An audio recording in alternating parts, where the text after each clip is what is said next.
राजस्थान की 7 विधानसभा उपचुनावों को लेकर के कल नतीजे आते हैं, लेकिन नतीजे बड़े चौंकाने वाले आते हैं। क्या ये नतीजे राजस्थान के भविष्य की रूपरेखा तय करेंगे या फिर ये नतीजे कुछ और ही साबित करने जा रहे हैं? अब कौन से गानों पर गोविंद सिंह डोटासरा डांस करेंगे और किरोड़ी लाल मीणा अपना मुंह कैसे खोलेंगे? क्या हनुमान बेनीवाल का राजनीतिक वजूद और राजनीतिक वर्चस्व खत्म हो चुका है? ये तमाम बातें आज के इस वीडियो में हम करने वाले हैं, और विशेषकर खिंवसर की सीट पर, जहां पे हमें और भी कुछ देखने को मिल रहा है। खिंवसर की सीट की बात करें तो आरएलपी के जो कार्यकर्ता है उनका ये कहना है कि मेरी हार से इतना खुश ना हुए गालिब, तेरी जीत से ज्यादा चर्चे तो मेरी हार के हैं। खिंवसर के अंदर कल से यही देखने को मिल रहा है और यही सुनने को मिल रहा है। देखने को यह भी मिल रहा है कि किस तरह से हनुमान बेनीवाल के सामने 3 बार चुनाव हार चुकी ज्योति मिर्धा हनुमान बेनीवाल की पार्टी राष्ट्रीय लोकतांत्रिक पार्टी के चुनाव चिन्ह बोतल में से किस तरह से पानी गिरा रही है और अपनी जीत का जश्न मना रही है। देखने को यह भी मिलता है कि गजेंद्र सिंह खिंवसर के होर्डिंग लगे उच्च गाड़ी के पीछे से किस तरह से एक बोतलों का एक गुच्छा जिस तरह से सड़क पे घसीटा जा रहा है। देखने को यह भी मिलता है कि शाम के समय जिस तरह से राजधानी के अंदर बगल में मुख्यमंत्री व उप मुख्यमंत्री खड़े थे और भाजपा के प्रदेश प्रभारी ये बयान देते हैं कि खिंवसर के अंदर जो चूहा था उसको हम शेर समझ रहे थे और उस चूहे को हमने शेर बना दिया और खिंवसर की जनता ने आज उसको फिर से चूहा बना दिया। ये बयानबाजी आज चल रही है, आरोप प्रत्यारोप लग रहे हैं, लेकिन हनुमान बेनीवाल शांत है, ज़्यादा अभी तक कुछ नहीं कहा है। हालांकि एक बात उन्होंने जरूर कही थी कि जो हमारा टारगेट था 1 लाख वोटों का, वहां तक हम लगभग पहुंच गए थे, लेकिन कांग्रेस यहां पे साइलेंट मोड के अंदर पड़ी थी। क्यों पड़ी थी कांग्रेस साइलेंट मोड के अंदर? क्या कांग्रेस पहले ही हार मान चुकी थी या फिर कांग्रेस की कोई और ही चाल थी, गोविंद सिंह डोटासरा की कोई और ही रणनीति थी?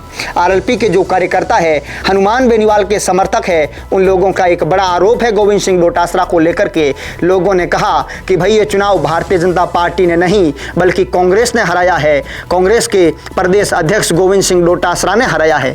अब इन बातों में कितनी सच्चाई है ये तो हम दावा नहीं कर सकते, लेकिन गोविंद सिंह डोटासरा का नाम खिंवसर की इस हनुमान बेनीवाल की हार से कल से लगातार जोड़ा जा रहा है। क्या रेवतराम डांगा की जीत में गोविंद सिंह डोटासरा की भूमिका है ये हमें नहीं पता, लेकिन लोग कह रहे हैं।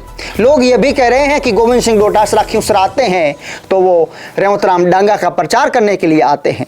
आरएलपी के समर्थक है, हनुमान बेनीवाल के समर्थक है, चुनाव हारे हैं और पहली बार हारे हैं, वो भी खिंवसर हारे हैं, तो दुख होता है और दुख के अंदर इस प्रकार की बातें भी वो लोग कह रहे हैं।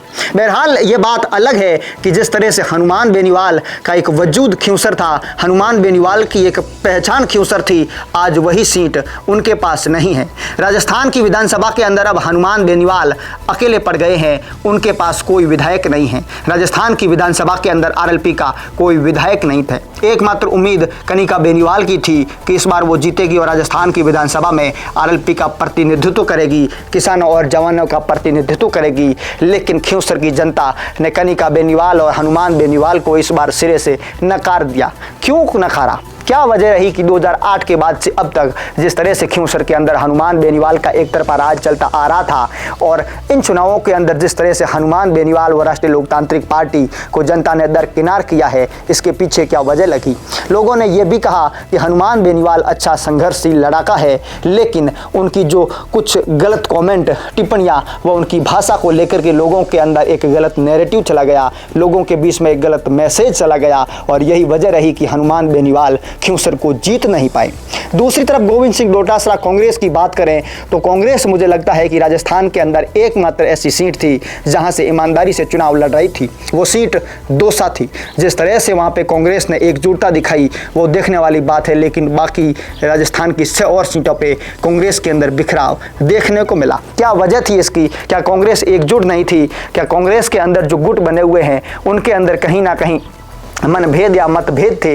लोग राजनीति के पंडित हैं जो राजनीति को बड़ी बारीकी से जानते हैं, वो इस प्रकार के कयास भी लगा रहे हैं। जिस तरह से गोविंद सिंह डोटासरा मुख्यमंत्री भजनलाल को लेकर के पर्ची वाली सरकार लगातार रिपीट कर रहे थे मीडिया व सार्वजनिक मंचों और राजनीतिक रैलियों के अंदर, गोविंद सिंह डोटासरा ये तमाम बातें कह रहे थे। आज उन गोविंद सिंह डोटासरा के पास में कहने के लिए शब्द नहीं है। उसी पर्ची मुख्यमंत्री ने राजस्थान की 5 उपचुनावों सीटों पर कब्जा किया है। भारतीय जनता पार्टी ने 5 सीटें जीती है, कांग्रेस एकमात्र सीट ही बचा पाई है, वहीं एक सीट बीएपी राजकुमार रोत के खाते में चली गई है। लेकिन कुछ कमियां भारतीय जनता पार्टी की भी थी। कमियां दौसा की सीट पे थी, कमियां किरोड़ीलाल मीणा से बन नहीं रही थी। किरोड़ीलाल मीणा को लेकर के जिस तरह से Bharatiya Janata party silent mode के अंदर थी, जिस तरह से खियूसर के अंदर कांग्रेस पड़ी थी, उसी तरह से बीजेपी दौसा के अंदर सक्रिय नहीं थी और यही वजह रही कि किरोड़ीलाल मीणा अपने भाई को वहां से चुनाव नहीं जिता पाए। तो यह पार्टियों के अंदर किस प्रकार की आपस में फूट पड़ी,